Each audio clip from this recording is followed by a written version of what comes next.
Then to achieve holistic development goal, civil servant acts as a enabler and active facilitator of the growth. आगे का question छोड़ दो, इतना ही part पढ़ा ना.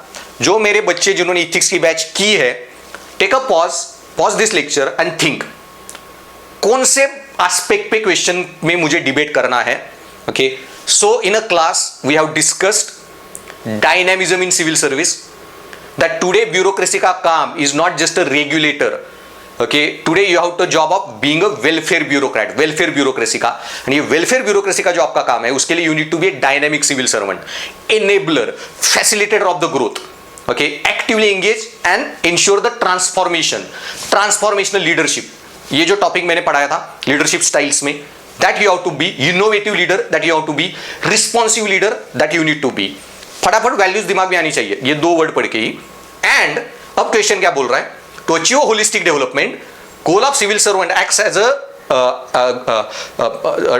To achieve a holistic developmental goal, civil servant acts as a enabler and active facilitator of growth rather than regulator. Minimum government maximum governance नहीं करना, maximum government भी है, मैक्सिमम गवर्नेंस भी है. What specific measure you will use suggest? So directly कि bureaucracy को इतना dynamic बनाओ, तो जो भी मैंने वहां पे डिस्कस किया था, how you can make your bureaucracy more dynamic, more efficient, more responsive. Okay, सारे पॉइंटर यहां पे लिखने. Okay, how you will make such a bureaucracy which will not only regulate, status को इस लोग नहीं चाहिए हमें. ओके, दैट मास्टर ओरिएंटेशन के, सिविल सर्विस ओरिएंटेशन के लोग चाहिए. Okay, who will transform the bureaucracy, innovate the bureaucracy, facilitate the growth. So welfare bureaucracy और रेगुलेटरी गवर्नेंस, इससे आंसर बिगिन करना है. डायनेमिक रिस्पॉन्सिव ब्यूरोक्रेसी की values it talks about. Then उसके लिए training, then how you can do ease of governance. ये governance, sorry spelling थोड़ा गलत हुआ. So ease of governance ensure करो, सो ग्रोथ फैसिलिटेट होगी. ई गवर्नेंस से फैसिलिटेट करो ग्रोथ को.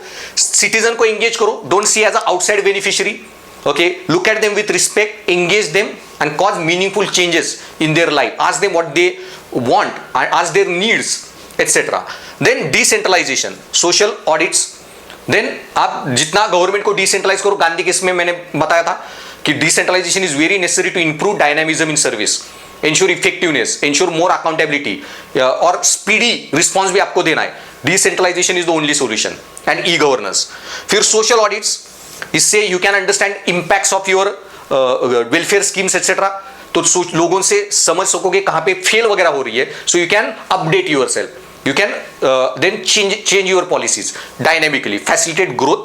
एंड कम्युनिटी एंगेजमेंट, एनजीओज वगैरह, कि उनको ज्यादा अच्छे से पता है भाई क्या लोकल प्रॉब्लम्स है, उन लोगों से कंसल्ट करो and be the facilitator of the growth. So बहुत स्ट्रेट फॉरवर्ड, इसमें हर एक पे एक एक पॉइंट लिखते जाओ, एक एक लाइन, 8-10 पॉइंटर दिए मैंने, आराम से answer you will be able to write. So again very good question. So